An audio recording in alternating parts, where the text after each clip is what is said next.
अस्सलाम वालेकुम students. First order circuits हम डिस्कस कर रहे थे, जिसमें हमने दो तरह के सर्किट्स डिस्कस करने थे।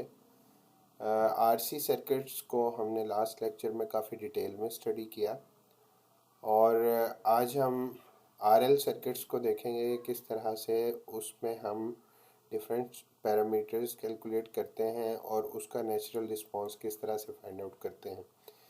तो आरसी सर्किट्स में जिस तरह से हमने फोर्स्ड रिस्पांस भी चेक किया when there was a source connected with your circuit, उसके अलावा नेचुरल रिस्पांस भी चेक किया जब कोई भी सोर्स हमने अटैच नहीं किया था और अपने सर्किट को एक्साइट किया था हमने by using charge stored in the capacitor. ठीक है, सिमिलरली वो सारी कंडीशंस हम यहाँ भी देखेंगे आरएल सर्किट्स के लिए भी, और ये सर्किट्स किस तरह से कम्बिनेशंस में ऑपरेट करते हैं और कौन कौन से पैरामीटर्स हैं जो हमें मालूम होने चाहिए, इनिशियल कंडीशंस किस तरह से ऑपरेट करती हैं इन पे, वो सारा कुछ हम काफ़ी डिटेल में आज स्टडी करेंगे। तो स्टार्ट करते हैं जी। It is second topic in this chapter, the source free RL circuits.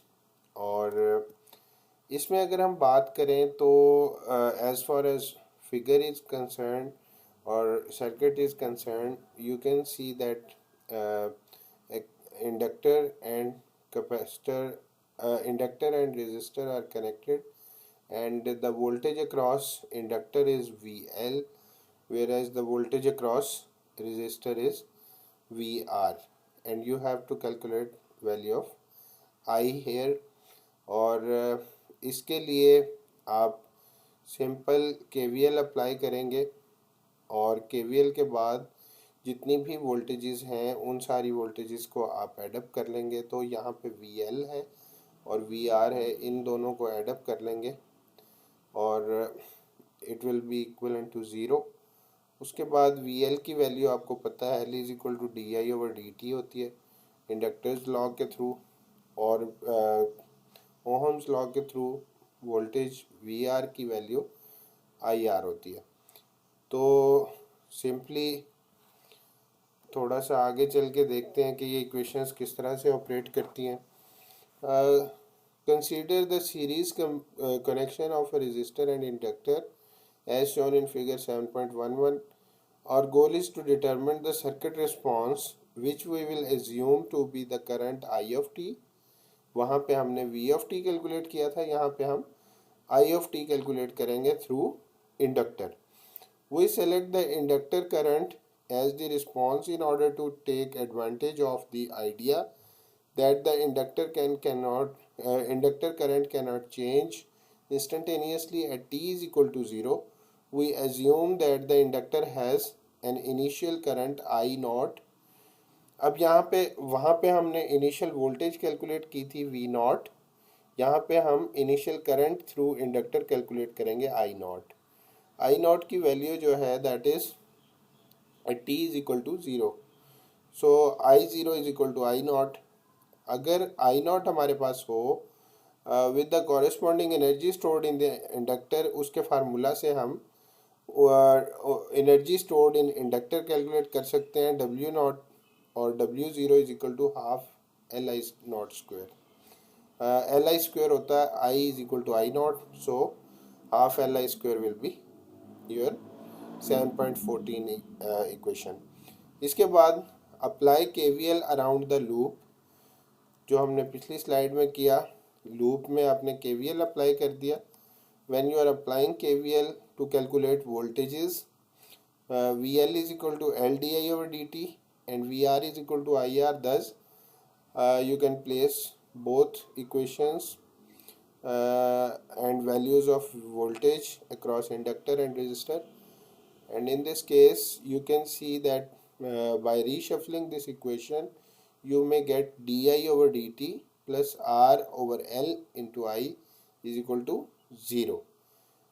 अब वहाँ पे हम इसको उसके बाद इस इक्वेशन को लेने के बाद हम इसको रीअरेंज करेंगे और उसके बाद उसकी इंटीग्रेशन करेंगे, जिससे हमें और इंटीग्रेशन होगी डी आई ओवर आई की, और यहाँ पे इंटीग्रेशन होगी डी टी की by taking time from 0 to t seconds. जो इक्वेशन आपके पास आएगी वो ये आ जाएगी आफ्टर इंटीग्रेशन, और उसके बाद ln की दोनों टर्म्स को आप कंबाइन कर लेंगे, जिसको आप लिख सकते हैं I T over I not, और ln कॉमन आ जाएगा, is equal to minus R T over L. तो taking exponential, then you can get I of t is equal to I naught e power minus RT over L, and it is your final value of current. इसके बाद दो चीज़ें आपने यहाँ से find out की. It is just like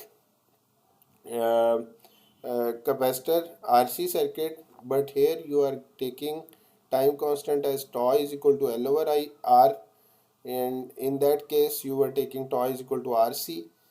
Here you are getting this equation as I of t is equal to I naught e minus t over tau. Here decay in current is shown. In that case decay in voltage was shown, and here time constant can be again redefined as we did in the RC circuits. The time constant tau of a current or of a circuit is the time required for the response to decay by a factor of 36.8% or 1 over E of its initial value. I not की जो भी initial value है उसको 36.8% decay होने में जितना time लगेगा, that time is called time constant. And if I of t decays faster for small values of tau and slower for large range of tau, the general form is very similar to RC source free circuits. बाकी सारी चीज़ें उसी तरह से हैं.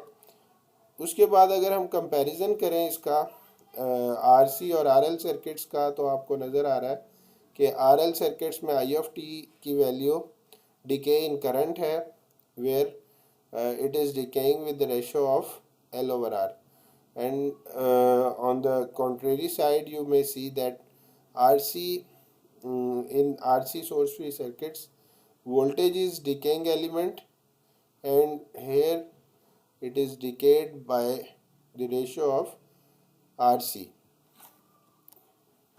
Or the key working with a source free RL circuit is finding, you can see these two parameters you have to find out, that you need this initial condition that I naught or I at t seconds at 0 seconds is equal to I naught, and time constant can be calculated with this L over R formula. So here again you have to calculate R equivalent first. Initial condition को use करते हुए at t is equal to 0 पे आपने I not की value find out करनी है. When you have both of these values you have to calculate this final equation. एक example solve करके देखते हैं ताकि फर्दर हमारे कंसेप्ट्स जो हैं वो क्लियर हो जाए. Just like example of RC circuits, here you are provided with I not और I at t is equal to 0.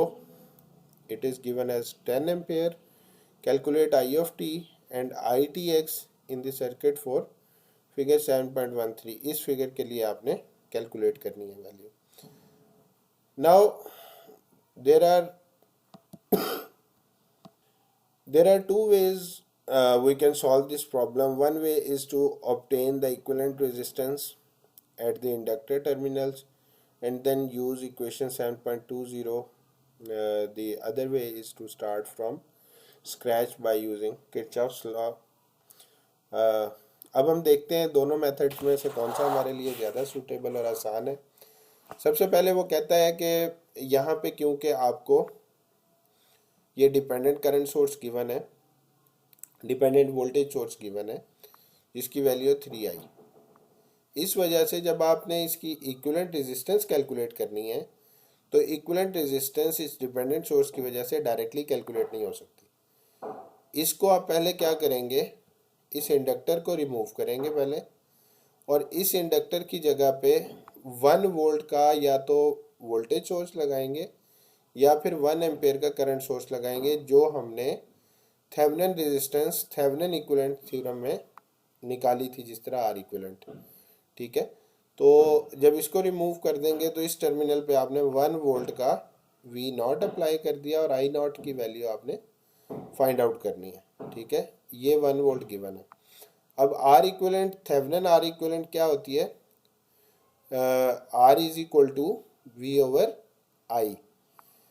तो v की वैल्यू 1 गिवन है, आई नॉट की वैल्यू आपने कैलकुलेट करनी है बाय सॉल्विंग दिस सर्किट। अब इसमें दो लूप्स हैं, करंट इसकी एंटी क्लॉकवाइज ली हुई है दोनों लूप्स के अंदर because of this dependent voltage source. यहाँ पे जब आप लूप 1 में अप्लाई करेंगे केवीएल तो ये वाला 2 I one minus current of second loop minus I two plus 1, तो ये 1 वोल्ट एज इट इज़ आ जाएगा। तो ये इक्वेशन आपकी बन गई। यहाँ से आपने 1 को इस तरफ लाए, रीशफल किया इक्वेशन को, आई1 minus आई2 is equal to -1/2।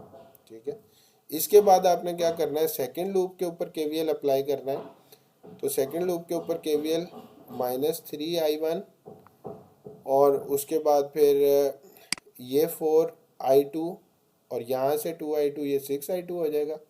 6i2 minus 2i1, ये जो ऑपोजिट साइड से करंट आ रहा था, तो 6i2 minus 2i1 minus 3i1 is equal to 0।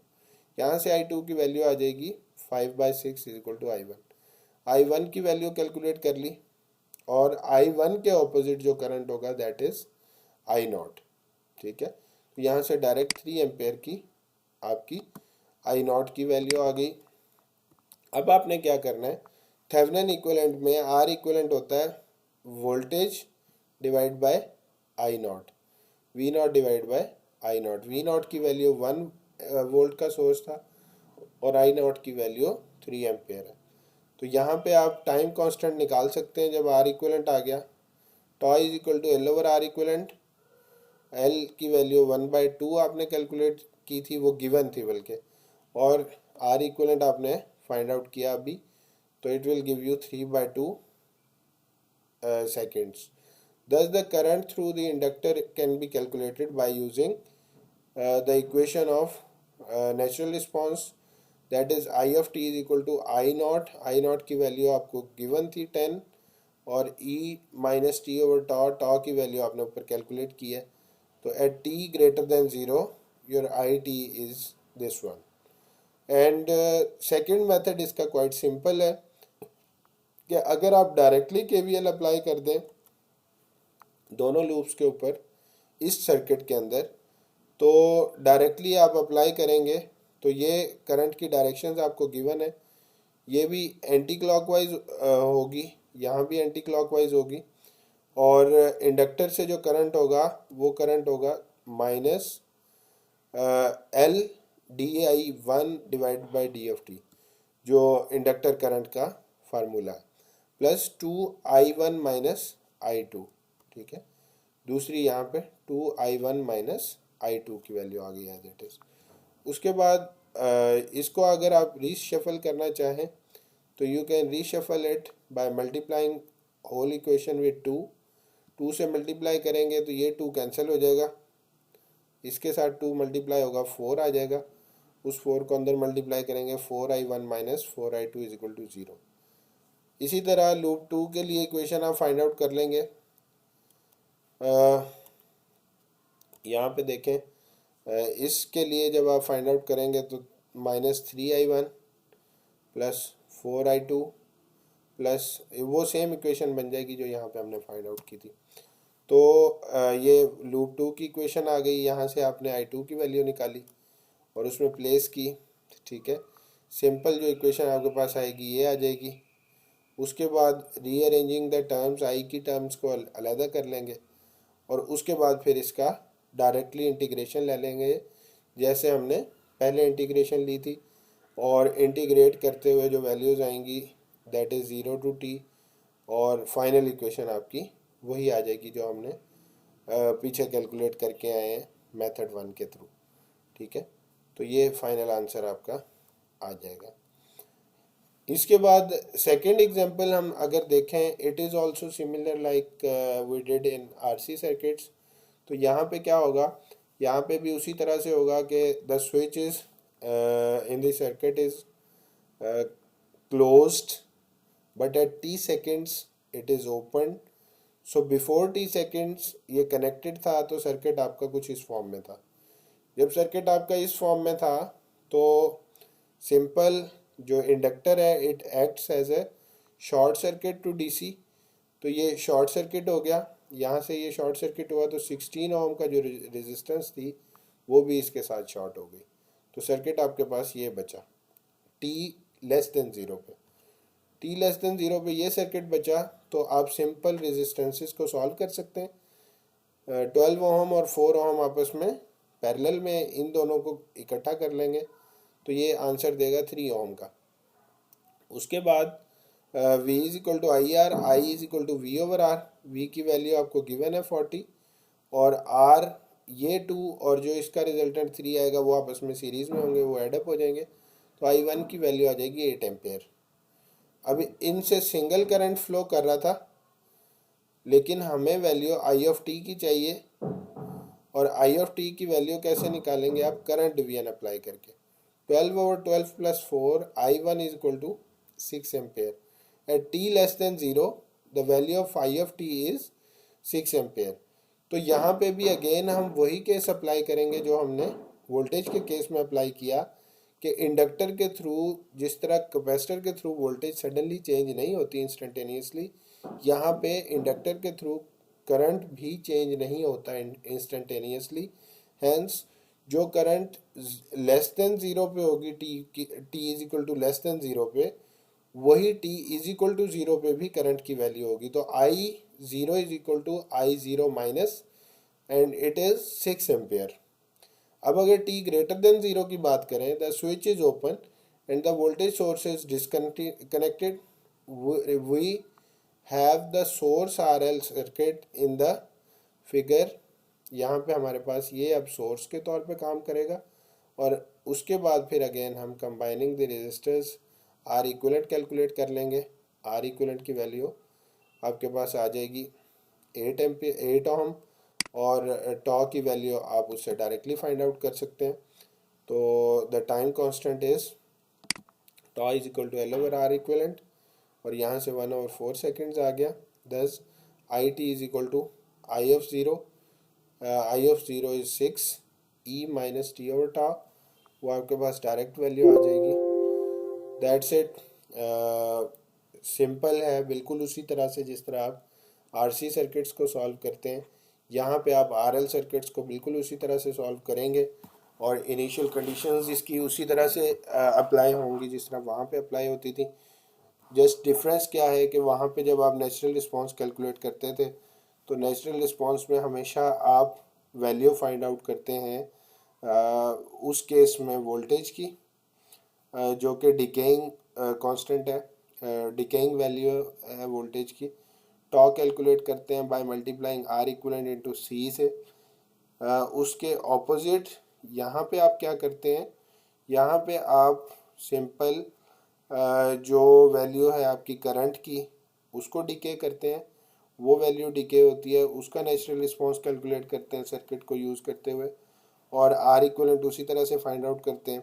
लेकिन अगर आरसी के केस में आपके पास कोई डीसी सोर्स कनेक्ट हो तो उस डीसी सोर्स से के अगेंस्ट दोनों जो आपकी प्रॉपर्टीज़ हैं आरसी की, कैपेसिटर की, पहली प्रॉपर्टी ये है कि वो इंस्टेंटेनियसली चेंज नहीं करता वोल्टेज को और दूसरी प्रॉपर्टी ये थी कि it acts as a open circuit to DC. Contrarily, in RL circuits, you can say that inductor acts as short circuit to DC. तो पैरेलल में जो भी कैपेसिटर रेजिस्टर लगा होगा वो आल्सो शॉर्ट हो जाएगा और इसी तरह से इंस्टेंटेनियसली एक इंडक्टर के अक्रॉस वोल्टेज भी चेंज नहीं होता, करंट चेंज नहीं होता। तो इसको यूज़ करते हुए आप इनिशियल कंडीशंस अप्लाई करेंगे T less than zero, T is equal to zero, T greater than zero पे। तो ये सारे पैरामीटर्स आप कैलकुलेट कर लेंगे। That's it for today's lecture. Thank you.